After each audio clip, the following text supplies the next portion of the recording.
Assalamu alaikum students. Welcome to the ChemQuest. This is first paper review on ChemQuest, and if you want more such reviews, please subscribe, like and share. So as you know that I am Abida, and the paper which we are going to review is the external semester examination for the year 21 to 22. And this paper is for BS Chemistry 5th semester. Course code is Chem 501, and this is Inorganic Chemistry 1 paper. Time for the paper is 30 minutes, and marks for this objective part is 20. So the first question is MCQs type, and the first one is which one of the following hybridization is possible in BCl3? So this is quite easy, and the option number 2, that is B, sp2 is the correct answer. So in BCl3 the hybridization is sp2. The second question is which one of the molecule show 4 electron 3 center bond?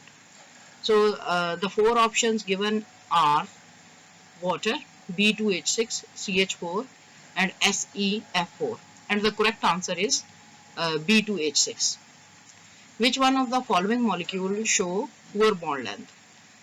अच्छा, अब ये ज़रा वैसे समझ के करने वाला MCQ है, और जिसकी बॉन्ड स्ट्रेंथ जिसकी कम होगी वो वाला बॉन्ड होगा जिनके अंदर इलेक्ट्रोनेगेटिविटी डिफरेंस सबसे कम होगा। यानी ये जैसे हाइड्रोजन और ऑक्सीजन, ये वाला इलेक्ट्रोनेगेटिविटी डिफरेंस देखेंगे हाइड्रोजन और सल्फर के दरमियान, और इसका देखेंगे हाइड्रोजन और टिलोरियम, और ये है हाइड्रोजन और सिलीनियम, और ये सारे ऑक्सीजन फैमिली के मेंबर्स हैं, यानी ऑक्सीजन, सल्फर, टिलोरियम एंड सिलीनियम।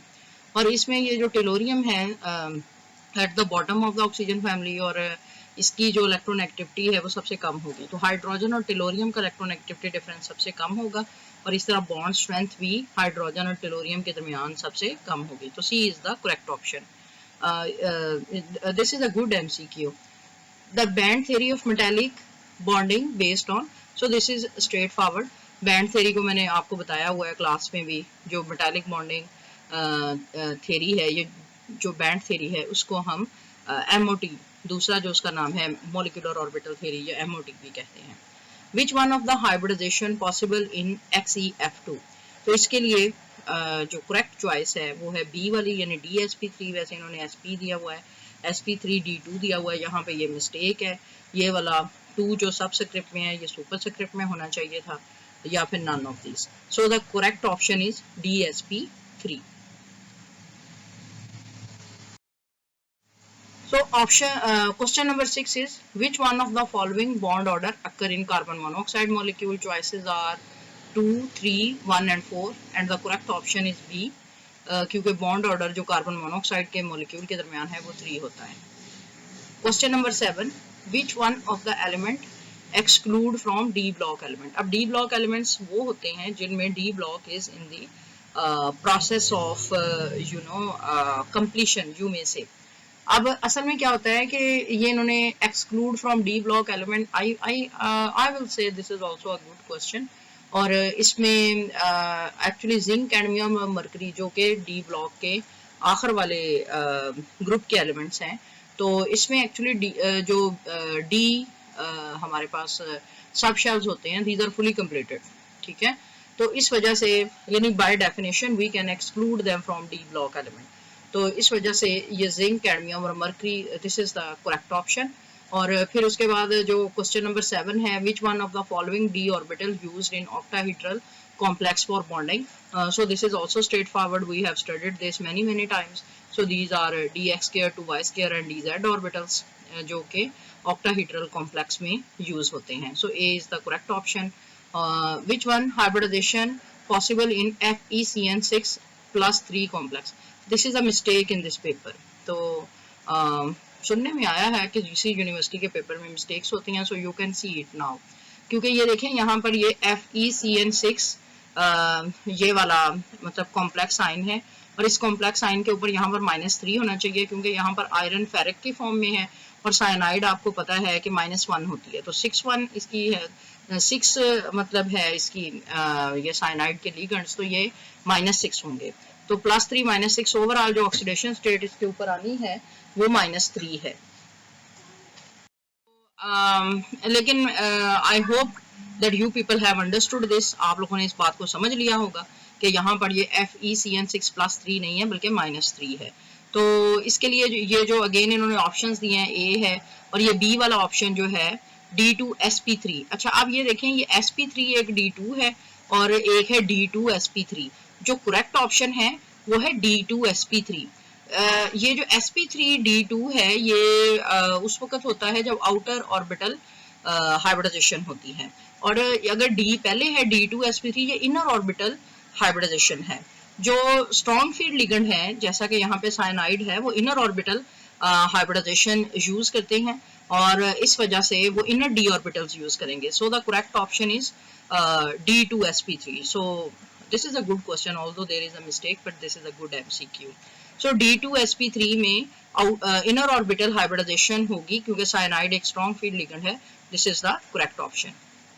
अच्छा अब ये जो इसका MCQ नंबर 10 है, D block elements form coloured compound because their ions show transition. अच्छा this is a kind of silly question, मतलब इस लेवल पे इस तरह का क्वेश्चन। चले खैर एनीवेज, ये इन्वॉल्व D ट्रांजिशन है, involve D2S, this is totally out of question. इसी तरह D2F, अब ये D ब्लॉक है तो D2F भी totally out of question.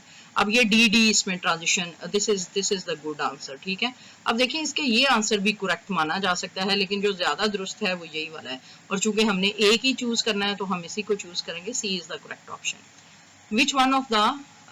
which one theory explain bonding between ligand and metal is ionic?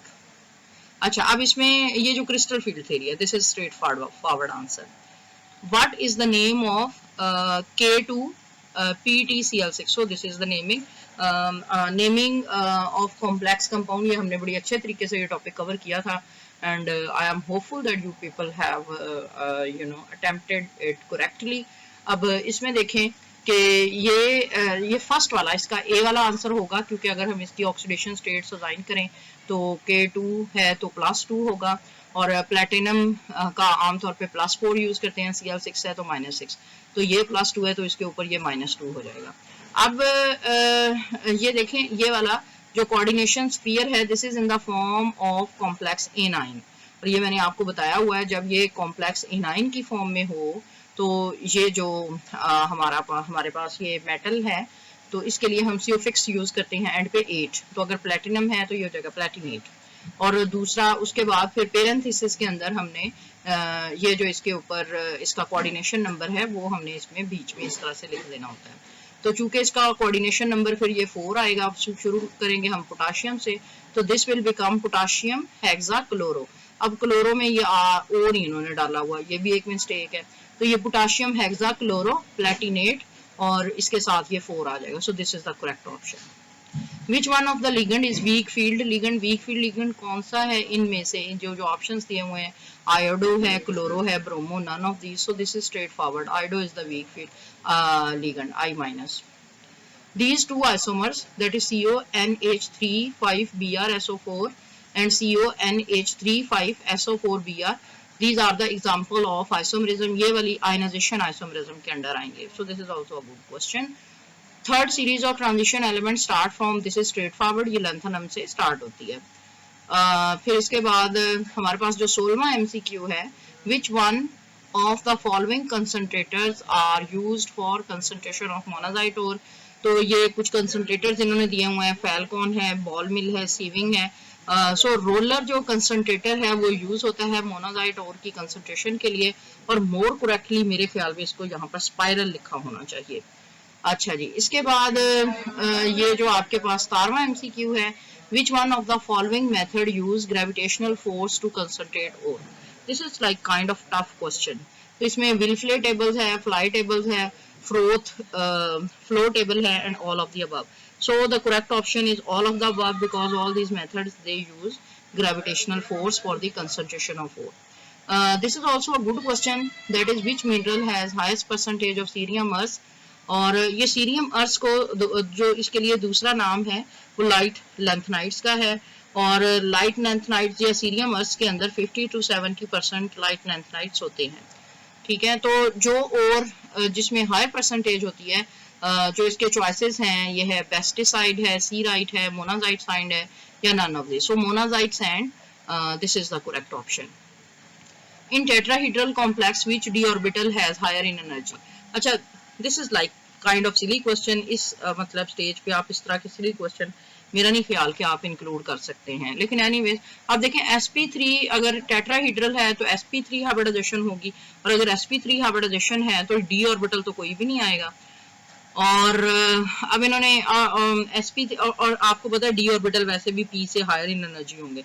So all of these are higher energy tetrahedral complex में, सारे के सारे ये हाई एनर्जी के ही होंगे। So all of this is the correct option. और ये बड़ा आसान क्वेश्चन है। अगले वाला 20वां जो है, complexes rotten place पोलराइट light towards left, उनको हम लीवो रोटेटरी कहते हैं। सो this is very very easy. Overall मतलब अच्छे क्वेश्चंस हैं। अगर किसी ने अच्छे तरीके से पेपर की तैयारी की हुई है, जो हमने सारा कोर्स कवर किया था, तो वो बहुत अच्छे तरीके से इसको अटेम्प्ट कर सकता है। ये सब्जेक्टिव पार्ट है। सब्जेक्टिव पार्ट भी आई मस्ट से, जैसा कि मैंने जिस यूनिवर्सिटी के मतलब सुना था कि वो आउट ऑफ सिलेबस बनाते हैं पेपर, मेरा तो यही रिव्यू है इस सिलसिले में कि इसमें से कुछ भी आउट ऑफ सिलेबस नहीं है। ठीक है, जैसे क्वेश्चन नंबर 2 है what is isomerism, various types of isomerism, और शायद कोरोना के पीरियड के बाद चूंकि ये पहला मतलब है, तो these are the straightforward and very easy questions and we have covered this in the class. इसके बाद what is lanthanide contraction, why does contraction occur, ये हमने बहुत अच्छे तरीके से पढ़ा था। What are the consequences of lanthanide contraction, we have discussed this as well in detail. अच्छा, ये जो क्वेश्चन नंबर 4 है, what are bent bonds, explain these bonds with suitable examples, ये भी हमने किया था। बल्कि मुझे याद है कि किसी बच्चे ने मुझे मैसेज किया था कि बेंट बॉन्ड लॉन्ग क्वेश्चन आएगा या शॉर्ट आएगा, तो मैंने आंसर दिया था कि ये लॉन्ग फॉर्म में आएगा। तो this is also straight forward. Metallic bonding हमने बहुत अच्छे तरीके से पढ़ा था। और ये क्रिस्टल फील्ड थ्योरी जो है, इसको हमने डिस्कस करना था रेलेवेंट टू द क्वेश्चन, यानी crystal field theory with respect to octahedral complexes. तो इसमें आपने ऑक्टाहेड्रल कॉम्प्लेक्स के लिए इनर ऑर्बिटल और आउटर ऑर्बिटल कॉम्प्लेक्स के लिहाज से इसको डिस्कस करते हुए नहीं सॉरी, ये इनर ऑर्बिटल या इसको क्रिस्टल फील्ड थ्योरी को ऑक्टाहेड्रल कॉम्प्लेक्सेस के लिहाज से आपने स्ट्रेट फॉरवर्डली डिस्कस करना है, फिर ही आपको नंबर मिल पाएंगे। ये नहीं होगा कि आप क्रिस्टल फील्ड थ्योरी शुरू से लेकर एंड तक उसको डिस्कस करें और इसमें ऑक्टाहेड्रल कॉम्प्लेक्स का जिक्र ना हो, then you will lose marks. इसके बाद explain different method for concentration of ore in extraction of lanthanide from minerals. तो ये वाला जस्ट मतलब ये याद करने वाला क्वेश्चन है। जितना अच्छा आपने याद करके ज़ाहिर लिखा होगा, ये हमने किया हुआ है काफ़ी दफ़ा, इसकी मैंने प्रेजेंटेशन भी ली थी, तो फिर आप अच्छे तरीके से ये हल कर पाएंगे। अच्छा, इसके बाद if you want more such reviews then you need to subscribe, like and share this video. Thank you very much. Allah Hafiz.